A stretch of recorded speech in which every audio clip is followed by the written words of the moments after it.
Part 4 would have been our anniversary today. It's been 6 years now, but I remember our first anniversary. We made plans to go to a hill station, but I fell ill at the last moment, so we had to stay home. I felt like I ruined our anniversary but did my best to make it an enjoyable day nonetheless. I secretly ordered a little anniversary cake for the occasion, took out my old Xbox and we played games on it the whole day. We spent a cozy intimate day in each other's arms, and I felt like the luckiest guy on the planet. She convinced me to sleep early that night because I was still a little bit sick. I thanked her and told her that I enjoyed the day, and she told me she did too, and after that I fell asleep. 2 months later, D-Day happened. I found what they talked about after I fell asleep that night. She was telling him she couldn't wait for the day to be over so they can have fun together. They sexted for 4 hours, well past midnight, and they were both entirely ecstatic because they got more time that night since I fell asleep early. This last month I thought we were doing really good on the path to reconciling, with the two of us sleeping in the same room, and our sex life resuming and becoming better with time. I thought I was past those days when I couldn't sleep at night with my head full of spiraling thoughts. Even the so-called triggers were happening less often. Tonight, it's all happening again. I am back in the guest bedroom, and I think I might just throw up. I can't face her. I can't bear to be in the same room with her, but I'm also terrified about leaving her alone in her room tonight. She tried to convince me to stay in the bedroom, to let her hold my hand and see if I can fall asleep that way. She even offered to leave the house if it helps. But there's nothing she can do to make this better. She's already done what she's done. Sometimes I think how long I will suffer this way. It's been 5 years, it still hurts the exact same way. Will it be like this forever? The bad days are becoming less frequent, and therapy helps with reducing my triggers and anger management. But when something like this happens, and it all comes back, I feel like all that therapy and all that time in between goes out the window, and I'm teleported back to the hurt I felt on D-Day again. Will it always hurt so much? Does it ever get better? Update: WW and her shame. Lots of shame. D-Day was 5 years ago. She was plenty regretful and guilty about her affair and did all the right things initially, but I felt that I just couldn't get over it, so I decided to divorce her within a month after finding out. 5 years later we reconnected and now trying to reconcile. This divorce was obviously a major turning point in my own life, but unknown to me it was also deeply traumatic for her. She cut off all her friends from her life because they encouraged her affair when it was happening.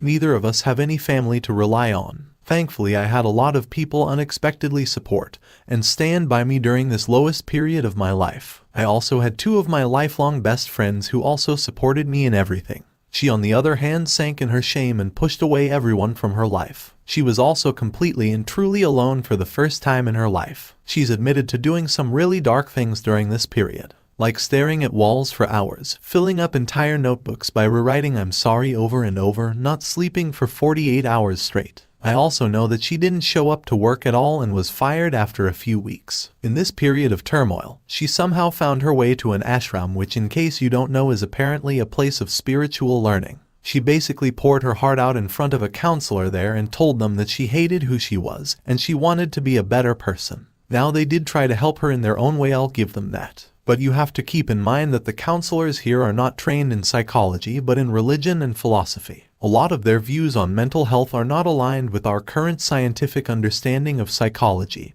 and their ways and methods of healing are unconventional to say the least. They had some sort of support group for sexually dysfunctional people, which included sex addicts, porn addicts, and even a convicted rapist. They convinced her that unless she can confess everything about her affair down to the smallest detail in front of a room full of these people, it means she still doesn't want to part with her memories, and they still hold value to her. She almost fainted the first time she tried it, but nobody helped her, and they made her do it again the next day. When she asked for help with painful and traumatic flashbacks of her affair, she was given meditation training and asked to go through her entire affair in her head. They told her the day she went through it all without breaking down, she will have conquered her intrusive thoughts. She did this every day for 6 months before succeeding once. She admitted that it made her want to throw up every time, so eventually she started doing it first thing in the morning so there would be nothing in her stomach to throw up. There's lots of examples of this sort of healing therapy and personality development exercises they advocated that I can honestly go on and on about, but the crux of it is that they all were incredibly punishing towards her and served only to further increase her shame towards her actions. I have never heard of shame being used to make someone a better person. Isn't shame an undesirable thing that hinders progress? I think forcing her to relive her shame over and over that way was harmful to her, and is against every principle of recovery and healing that I have read about. I see in her every action how much enormous shame she still carries and how she almost talks about it like her shame is a positive thing. I mean, this is someone who was so affected by watching a movie scene involving infidelity that she couldn't look in my eyes for the rest of the day, who still feels so ashamed and guilty of her actions that she still can't bring herself to say that she wants me to be in a monogamous relationship with her only and keeps offering hall passes, even though deep down she and I both know it's not what she wants. What really bugs me is how much of her remorse is rooted in this shame. I can't even separate the two. She has gone above and beyond in every single one of her actions and reactions during reconciliation. On my request, she is now in conversation with her therapist about her toxic levels of shame, and hopefully she will be able to deal with all that in a healthy manner. But selfishly, I also feel scared after I asked her to talk to her therapist. What if she was just with me because her overwhelming shame made her unable to move on? What if she finds more healthy outlets of shame and decides the hard work of reconciliation is just not worth it anymore? What if her remorse is so deeply rooted in her shame that she stops being remorseful once she really resolves it in therapy? I know it's selfish and cruel to think this way, but I really can't help it. Update: the end goal of my reconciliation. A positive update. You can visit my profile, but my D-Day was almost 6 years ago, and I almost immediately divorced her. Last year we reconnected and now trying to build a new relationship.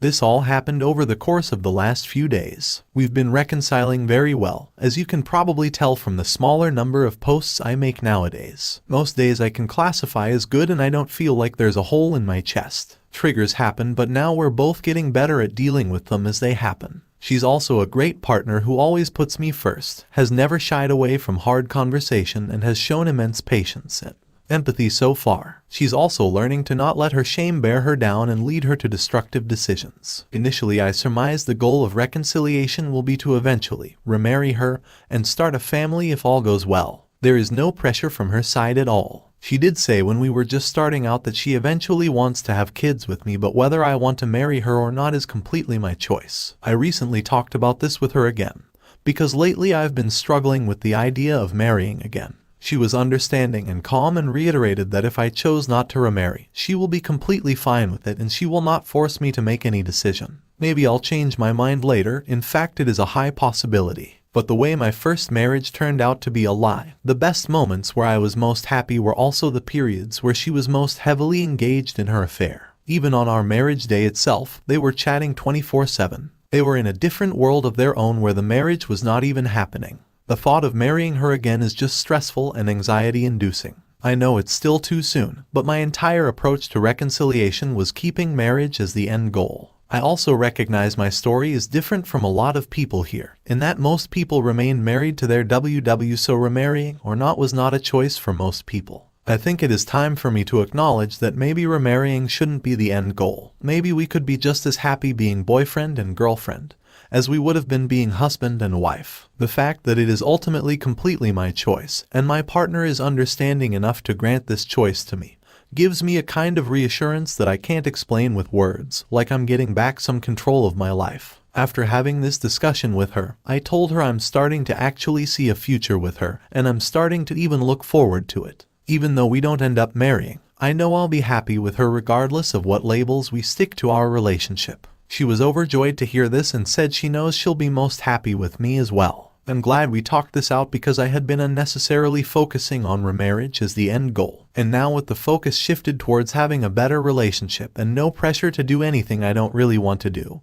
we can focus on building a new relationship from the ground up. D-Day anniversary is just around the corner and I'm sure that day is going to suck the soul out of me. But I'm glad for days like this that reaffirm that things will be better eventually. Reader comment: you may be projecting your fears on her. From her choice of healing methods to you wanting her to see a therapist. Are you seeing a therapist because I think it will be beneficial for you? I'm not sure you have healed or dealt with the affair. It's more like you moved on out of sight, out of mind, and that just won't work. I'm not saying she doesn't have demons to deal with, but group discussion isn't inherently bad. They can be freeing and a step to forgiving yourself. Original poster: I am in therapy, yes. I don't mind a good group discussion, but I do take issue with how they insisted she confess the details of her affair, and how she was expected to just get back up on her own after she broke down in front of that crowd and nobody even checked up on her from what she told me. It just sounds cruel instead of healing, and it's not like it helped her much either considering how big of a roadblock her shame is to our reconciliation. Edit. I also seem to remember her telling me that in her subsequent sessions with that group, she could never open up again to the degree that she wanted because the moment she tried to speak they would look at her and she would feel so ashamed that she couldn't even form words. Clearly their way of group discussion didn't achieve whatever they thought it would have achieved. But that's not the point of this post. I admit that I am not particularly fond of institutions that don't follow hard scientifically proven methods because of certain bad past experiences with such institutions. I admit I am biased against them. But what happened, happened. This is not really what the post was about. This post was more about my insecurities and confusions regarding the intense amount of shame that she carries, and the worry that her shame will be a barrier to reconciliation, regardless of where this shame came from and whether this ashram had any role to play in it. Reader comment, I can understand you. I was 2 years out and nothing had gotten better for my relationship with WH. It just wasn't the same years later despite having been together so long. I think what you are feeling is normal for being betrayed by someone you love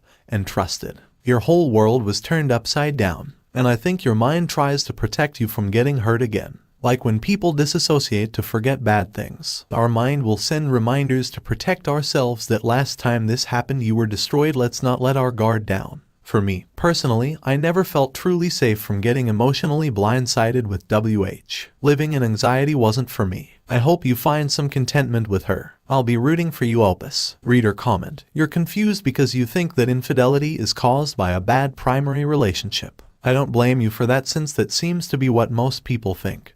But the truth is that this is not always the case. In fact, more often than not the cheating is actually a coping mechanism for an underlying psychological issue that the WS has not addressed. I think it can be hard to get to this understanding for a variety of reasons. First off, WS may not even be aware of exactly what their issue is even if they are vaguely aware that they were using the affair to cope, and BS will almost always have a difficult time of understanding it from their perspective unless they happen to be trained in psychology. To them it will just look like WS all of a sudden started to resent them and not care about them, without understanding that there are a variety of mental self-defense mechanisms that are kicking in for WS when they begin their affair. I'm going to give you some insight here into a question you asked that I feel I can answer because I also had a similar mental problem to your wife in this regard. Greater than and how can I forget her feeling intimidated at having to discuss her needs with me but somehow didn't feel intimidated to step out of marriage. Isn't that a more daring thing to do? Or am I missing something? Yes, you are potentially missing something very important. I myself had a crippling fear of intimacy and vulnerability that manifested itself in an insecure attachment style called dismissive attachment disorder. To understand how this manifested, when I was a small child my parents divorced and my mother remarried and had 2 more children. Those children were extremely favored in our household, and one summer when I was 5, I was allowed to visit my grandparents. Anyway, I was so traumatized by my living situation that I cried and cried when it was time for me to go home, and my mother's solution was to basically leave me at my grandparents. For good. She never called me, never sent me a card for my birthday, no contact at all. It was like I didn't exist. I was 5 years old. This basically created a little monster that desperately craved affection and validation and emotional intimacy from people I cared about, but at the same time was absolutely terrified of being hurt by them and in a panic could not make myself emotionally vulnerable. The paradox here is that the more I cared about someone, the less I was able to be emotionally intimate with them. It was frankly too scary. I would tell myself I would rather suffer with whatever unhappiness I had than risk emotional rejection. And if there was going to be any rejection going on, then I was going to be the person to do it first. The thing about this is it's a coping mechanism, and a self-destructive one as well, because it caused me to torpedo several relationships in my life and almost my marriage. And to make it even worse, with this kind of mental hang-up, I started to go in the opposite direction of my partners. I would talk to other people and be fun and flirty and feign intimacy. But that's all it was, a facade, a fake. It was literally playing acting because I did not care about them at all, so there is zero emotional risk to me of rejection. Essentially, I was using other people and these interactions to medicate my anxiety and pain.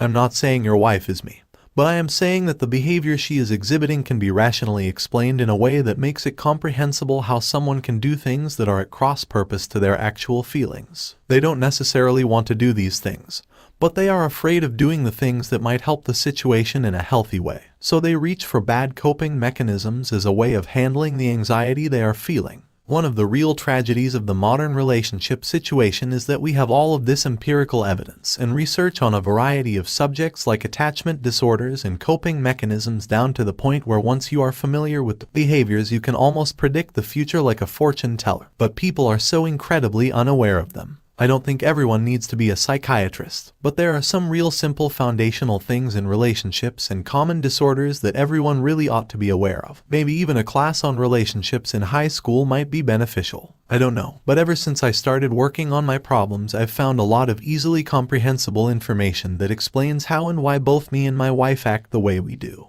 It's been of immense help to us in our relationship. To not sound cliche, is frankly leaps and bounds better now than it was for the 3 years prior to DD. But we are the lucky ones that managed to both want to work on it and got the support we needed. Not everyone does. So, my advice to you is to go out and start comprehending stuff. There's no reason why your wife's behavior should be confusing. It's just that you don't have access to the right knowledge yet, and the nice thing about having this knowledge is that it makes a lot of things clear and makes it easier to make decisions because you feel like you understand what is going on. My suggestion would be to start with reading up on attachment styles and then go from there. Ask questions, describe your wife's behavior and ask for opinions. Get into therapy even if you can afford it. The point is, none of us ever got any proper education on relationships other than what we observed firsthand. At best, this created a partial picture without any of the understanding of what lies beneath, and at worst it influenced us to act in ways that are harmful to ourselves and others. Then you throw in our own mistakes, the mistakes of other people, the hurt and the anxiety, and it's no wonder we can't figure out what to do half the time. It doesn't have to be that way. Regardless of what happens with your wife and you, being a bit educated on these subjects is going to benefit you in the long run and give you an edge towards having the kind of successful relationship you want. I deeply encourage you to explore